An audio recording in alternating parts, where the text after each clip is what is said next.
conduct ng business ang Senado by a majority of all its members. Ang majority po ng 24 ay 13 po. 13 po ang numero.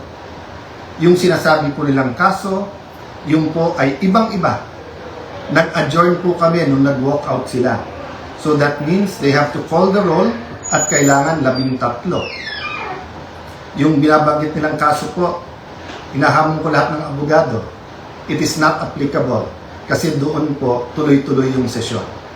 Tinigil tapos sinabing may continuing quorum po sila. Tayo po, malinaw na malinaw sa records, ay nag-adjourn last Tuesday at sinabi na tayo ay muling magre-resume ng alas 5 nung Lunes.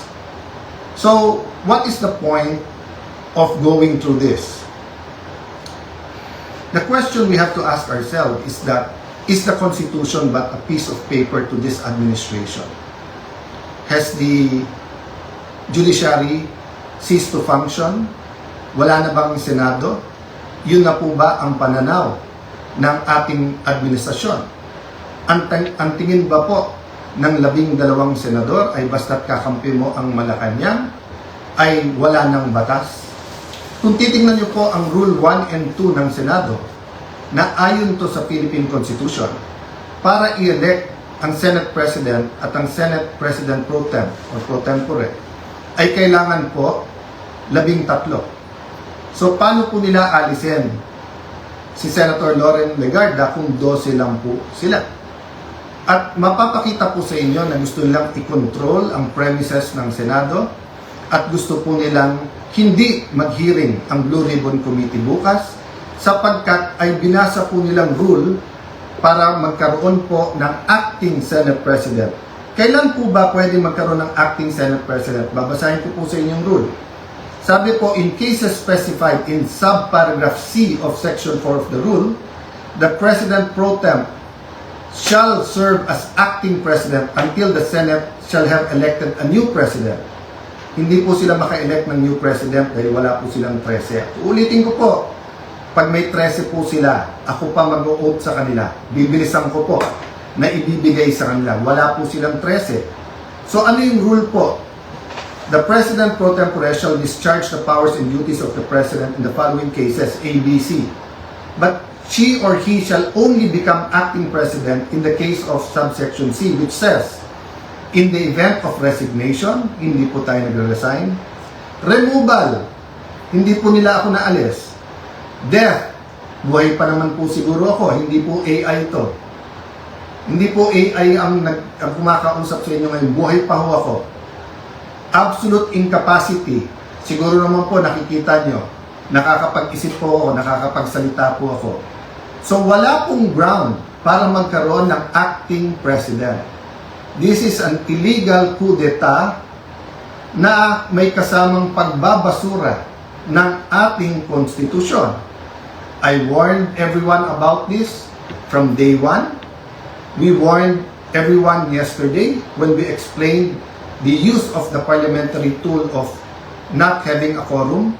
And kaninang tanghali, habang kausap ko po si Senator Marcoleta, I asked everyone, please pray, kasi at that time, balita po namin, na nag-step up sila sa pagsasabing wala na yung kaso nyo, sumama lang kayo or pumunta lang kayo ng session hall. I even got a text yesterday, pumunta lang daw ako or si Senator Loren para nga at least mag-open and close. Nangyayari po minsan yan, that's a longer story. Pero naramdaman ko na po kahapon na baka may isang dumating, so 12 plus 1 equals 13. So 12 pa rin po ngayon, ay pang-11 pa rin po. Dahil sa ating konstitusyon, sa ating rules of the Senate, kailangan pong 13. Hindi po kami nagpipilit sa kapangyarihan. I can go as Senate President, even as Senator anytime. Hindi po ba ako lang ang katangi-tangi sa mga matataas na opisyal na nung nangyari yung flood control scam ay nagsabi, ba't hindi na lang tayo lahat mag-resign? Bakit po ngayon, after asking me to resign yesterday, illegal po. Actually po, hindi nila ako tinanggal. Naglagay ng acting. Senator Win, Lucian, ingat kayo dyan. You're playing around with fire. This is not just about the Senate. This is about the Philippine Constitution. Mga kababayan, sabi nila, ginawa nila to kasi naipit ang trabaho. Wala naman po silang ginawa ngayon. Kung hindi baguhin ang mga committee para walang Blue Ribbon committee hearing bukas, para hindi maimbitahan ang 18 Marines. Pinalitan nila ang presiding officer. Bakit po? Nagpakita po ba ako ng kahit anong partiality sa conduct or pag-usog ng impeachment court? Alam niyo po, madidelay po ang impeachment sapagkat pag pinalitan ang rules ay kailangan pa ho na magkaroon ng publication. So pati po ang ating mga arrangement ngayon magbabago. Bukod pa ho doon, pwede mag-motion for reconsideration kung legal. Ang problema, illegal po ang sesyon kanina. So this is their answer to the crisis they made. From May 11 till now, crisis after crisis, pinapasok yung NBI noong May 11, binaboy din tayo noong May 13, pagkatapos issue after an issue, at ngayon naman po, instead of a simple adjournment sine die, kung saan meron tayong isang buwan na magtrabaho mga committee, pagkatapos uumpisa na natin ang impeachment, they're going to bring the Senate and the country into a political crisis. Ako'y nakikiusap sa lahat. Correct your mistakes. Wala namang problema because I issued an advisory kanina na nakasine die tayo. The country is already in economic crisis. Hindi lang nararamdaman to ng mga upper class. The world is in crisis because of what's happening in Israel, Iran, US, in what's happening with that conflict. Marami pong naghihirap na, mas maraming maghihirap pa. We need the impeachment to be fair and impartial. We need to investigate the flood control scam in a very impartial way that will be satisfactory to all our people. And we need a functioning Senate, an independent Senate. Huwag niyo po kaming alalahanin mga kababayan, okay po ako. They can try to remove me, they can kill me, but they will not kill the idea of a democratic Philippines led not by men, but by laws, led by the Philippine Constitution. Kung sabi niyo po at natatawa yung iba that the Senate is under attack, 2023 pa lang ho, yung PI, gusto pong amendahan yung Constitution. After magsalita si Senator Aimee, wala daw katotohanan yun. Ngayon po, binasura ang Constitution. Ano ba tingin yung kasunod nito? So mga kababayan, again, God is sovereign. Let's all reflect on this and pray. But tomorrow, tuloy ang hearing ng Blue Ribbon Committee. I am still the legitimate, legal, moral Senate President of the Republic of the Philippines. There is still functioning committees. We have to hear the testimonies. Invited po, pati po yung mga gumawa ng illegal ngayon. You can try to stop us, but you will be stopping the Filipino people. So sa ating mga kababayan who wants to pray or have a prayer vigil sa Senado bukas, pumunta po kayo. Pag hindi po kami pinapasok, de sama-sama na po tayo outside the kulambo. Ang problema po, pag in-outside nyo the kulambo, ang mga legitimate leaders ng Senado, para nyo na pong sinabing sinunod nyo po ang Philippine Constitution. Sana naman po, tonight, makapag-isip-isip ang mga gumagawa nito. Again, sincerely po, we pray for all of our leaders and we tell everyone here, let's pray for our country and may God bless the Philippines.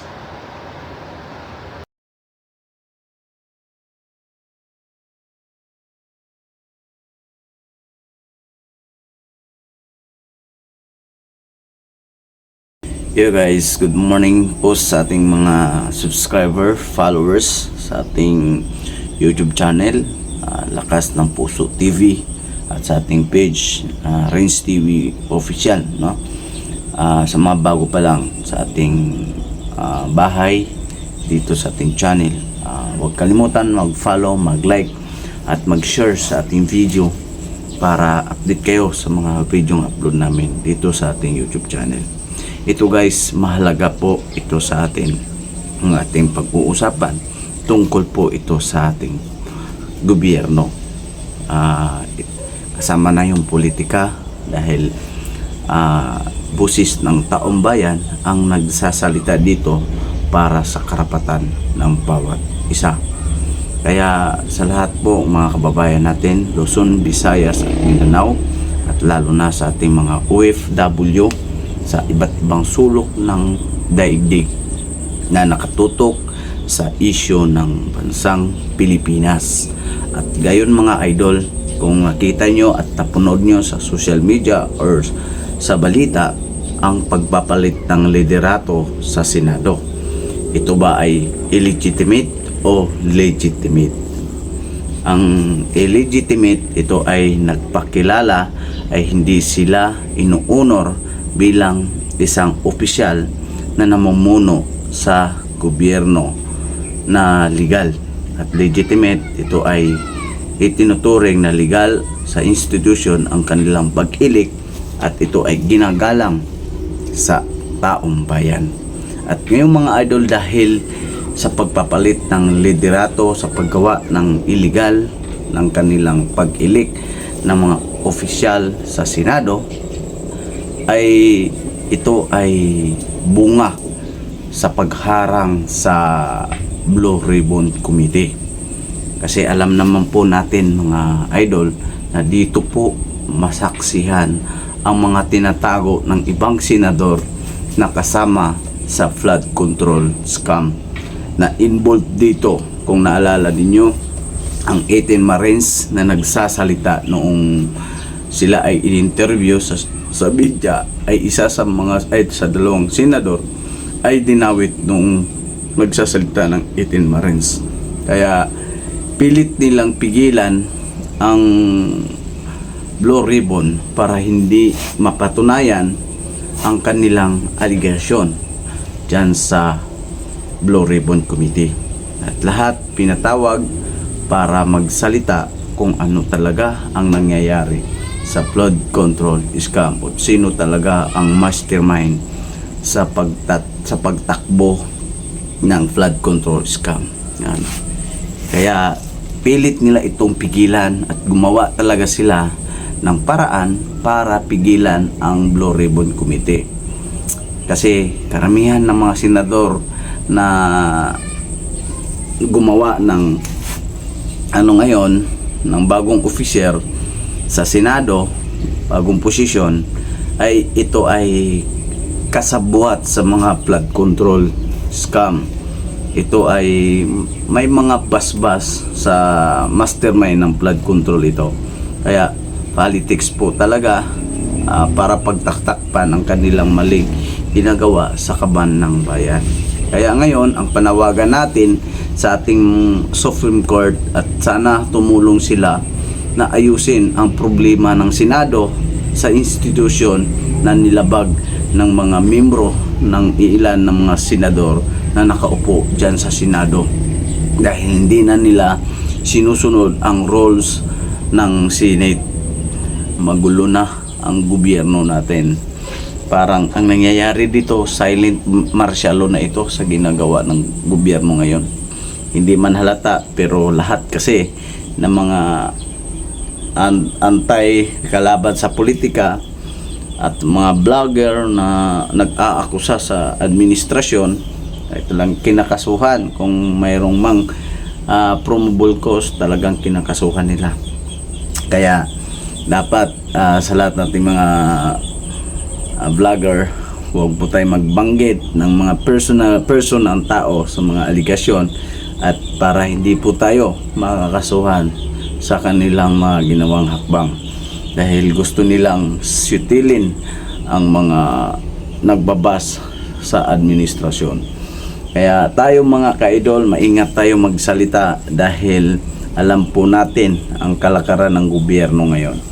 Ang pangtanging natin ay may karapat tayong magsalita hinggil sa ating kalooban para sa pag-aayos sa ating bansa dahil hindi na po pwedeng na hayaan na lang na malugmok ang bansang Pilipinas dahil sa mga korupsyon na nangyayari sa bansa. At ngayong mga idol, iilan lang pong nakakasuhan, yung mga nakakasuhan yung mga anti-Duterte yung mga supporters Duterte na mga official na naglingkod sa bayan, yun lang pong madaling nakakasuhan, no? Kasi marami diyan na babanggit, hindi man nila inimbestigahan at hindi naman nila kinakasuhan. Tulad si Speaker Moldes, hindi pa nababa ng waran, hindi man nila kinasuhan pa, puro investigasyon. Pero si Jinggoy Estrada, pag sinabi nila ikukulong, kinulong na talaga nila. Na wala namang dahilan, na nakita ninyo yung video natin na may history si Jinggoy Estrada na wala nga siyang insertion nung panahon na yon. At paano siya nagkaroon ng flood control scam? Kaya sa madaling salita mga idol, siya ay may background sa mga kasong PDAC noon at hindi naman napatunayan, madaling idikit sa kanya yung mga issue na yon. Kaya ngayon mga kaidol, ang tanong ba dito, legitimate or illegitimate yung kanilang pag-elect ng Senate President dyan sa Senado at sa mga mayorya ngayon, yung mga kasamahan nila sa minorya na nag-elect ng bagong posisyon. Kaya i-comment nyo na lang po sa comment section ang inyong hinaing tungkol sa pagpapalit ng liderato sa Senado, dahil dito sa Blue Ribbon Committee ang magiging dahilan dito kaya nagkaroon ng mga pagpapalit ng mga officer dyan sa official position dyan sa Senate. Kaya gaya ng sinabi ni SP Cayetano, tuloy ang Blue Ribbon at walang makapigil dito, tuloy ang session ng Blue Ribbon. At panawagan naman ni Erwin Tolpo ay wala daw ang Blue Ribbon. Tingnan mo nga, pinigilan na nila agad. Wala daw ang Blue Ribbon, cancel daw. Nako, yan ang sinasabi ko sa inyo mga kabayan, dahil kaya minamaapulan nila yung posisyon na yon para pigilan ang Blue Ribbon, para hindi sila madadawit. Dawit sila dyan, maniwala kayo. Dawit yan sila, niwala kayo dyan. Kaya comment na lang guys sa comment section natin para update kayo sa mga video natin. At ito guys, panoorin tong video ito na isisib ko sa inyo, itong video noon na in-interview ang 18 Marines, kung sino yung mga taong binabanggit nila. At ito guys, ibalik ko lang, i-upload ko lang, idikit ko lang yung video ito para doon sa Blue Ribbon Committee na sana ipapatawag sila ngayon. Panoorin nyo itong video na to guys, itong isang video na ididikit ko dito, huwag kayong mag-exit, tapusin yung video ito. Alright? Good morning po. Ako po si Johnny Buduan. Ganito po kasi ang nangyari sa akin. Yung mga, since nung kami ay na-assign kay Boss Saldi and family,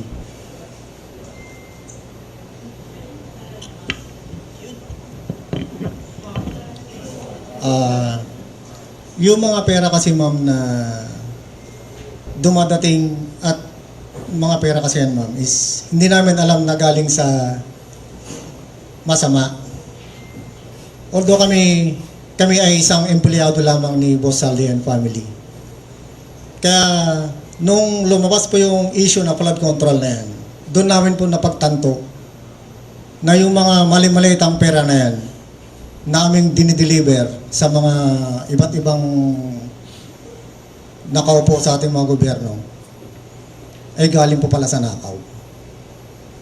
Pero kung alam po, nung umpisa pa lang na alam po namin yan, siguro naman bawat isa po sa amin eh hindi po tumagal po sa ganyang trabaho. Kami po ay napag-utusan lamang yan sa mga ganyan naming trabaho. Kasi parte po ng trabaho namin yan. Pakiramdam po namin ma'am ngayon na talagang napakasama bilang isang ama para sa aking mga anak na napapunod ako ngayon. Talagang napakatindi na po ang korupsyon dito sa atin sa ating bansa. Kaya pakiusap po, sana maintindihan nyo kami sa aming layunin para maibsan na po o matapos na po itong korupsyon na ginagawa ng ating gobyerno. Maraming salamat po.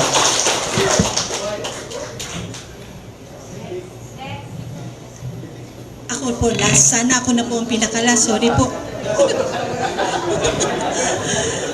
Sana rin, isa rin po sa kanila or ilan sa kanila ang makasagot din po sana. Ano po ang malaking pagkakaiba ng administrasyon ni PRRD sa administrasyon ngayon ni Bongbong Marcos na kayo rin po ay nakapaglingkod?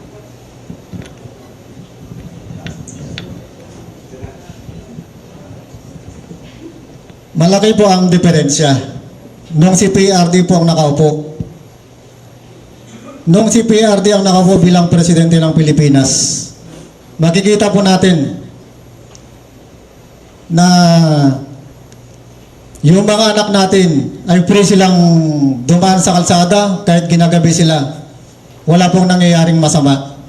Pero ngayon, napakatindi.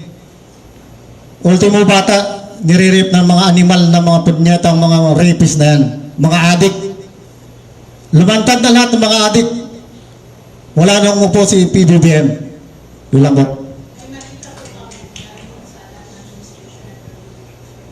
Wala po.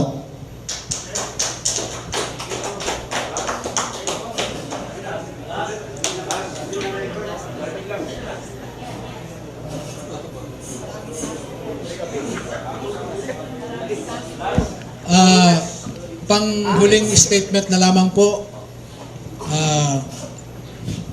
Maraming salamat po sa inyo sa pagdalo sa aming imbitasyon. Napansin ko po kaninang umaga lamang na ang daming mga text at saka calls na na-miss ko, no? Dahil kagabi ay matagal kaming naghiwa-hiwalay dahil may mga pinag-uusapan kaming mga pumasok na mga pananakot na text messages. So, maraming salamat po sa inyong lahat. Mabuhay po kayo.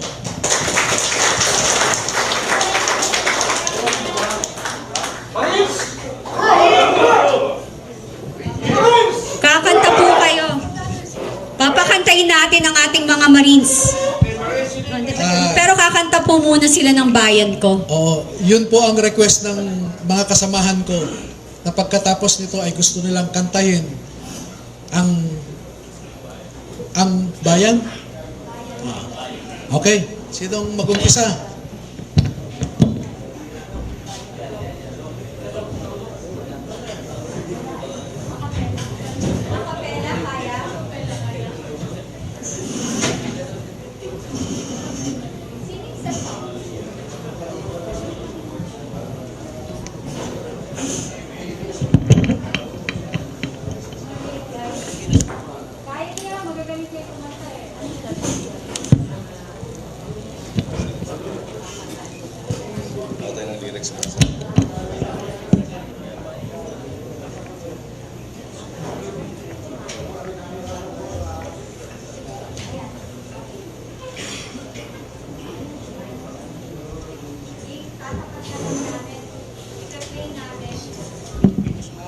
Habang nag-aanda ng bibigyan namin po kayo ng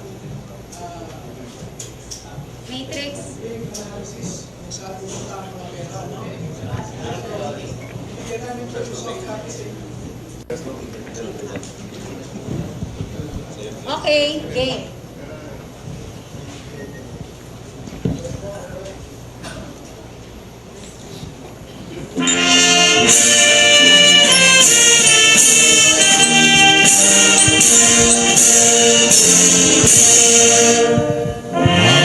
Bayan ko'y tanging ikaw, Pilipinas kong mahal, ang puso ko at buhay